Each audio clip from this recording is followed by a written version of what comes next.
Good afternoon.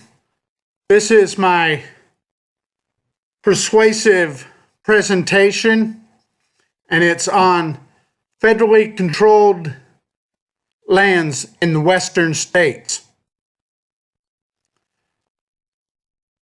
We have a federal government that's currently doing a land grab and trying to control most of the open land in western states to either limit the natural resources or control from preventing people hunting and utilizing the land to save what they think is endangered species.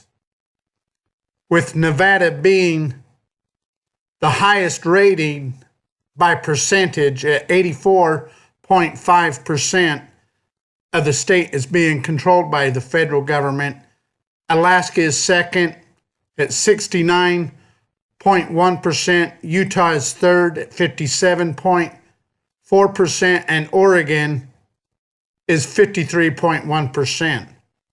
Idaho is at 50.2%. Those are the top 5 western states that are owned by the federal government.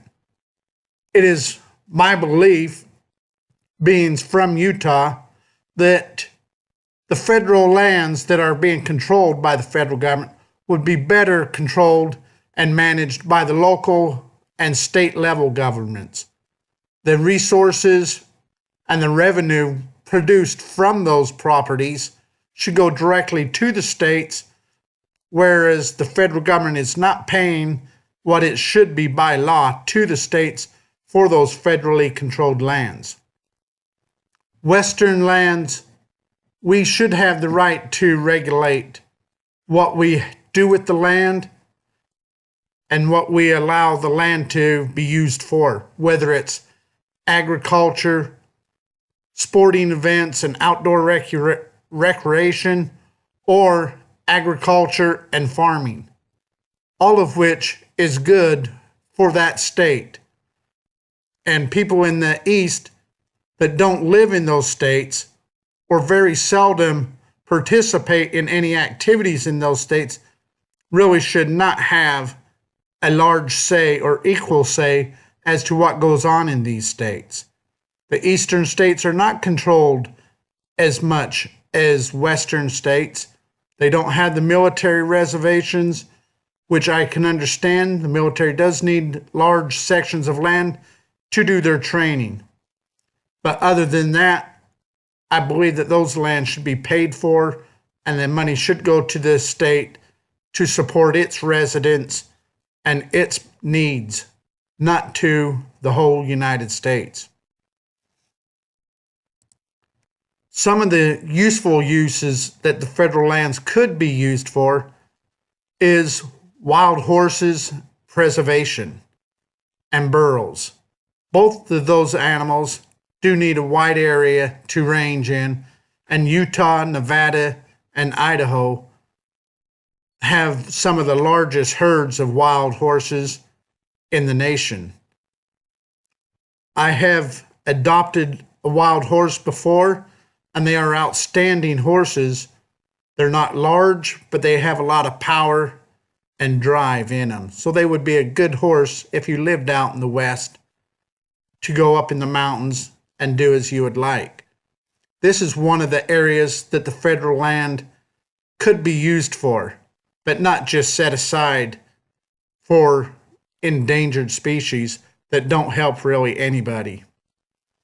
And they're not that big of an issue. There's more land where they are at than what is the need for the federal government to utilize.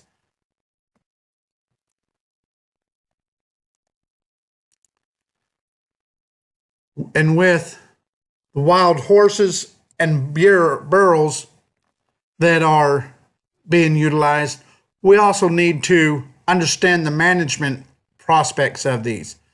Some people want to take these wild horses and use them for beef or meat products, either for animal food or sell in Europe. This is not what the federal lands should be utilized for, nor would I condone this type of practice. But it is something that some people would like to see, is that the federal government would allow these animals to be slaughtered rather than adopted out to prospective owners.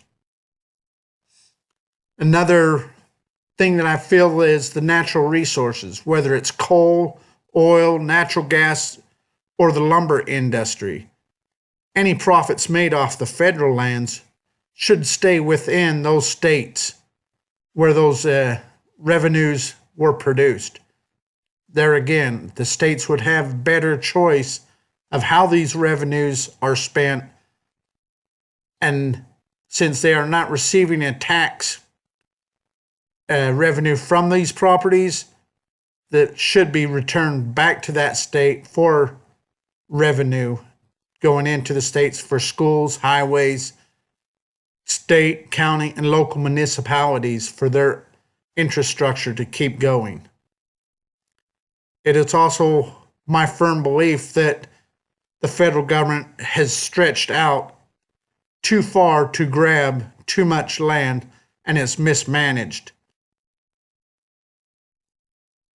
That's what my presentation is federal land grabs and federally controlled lands within the western states.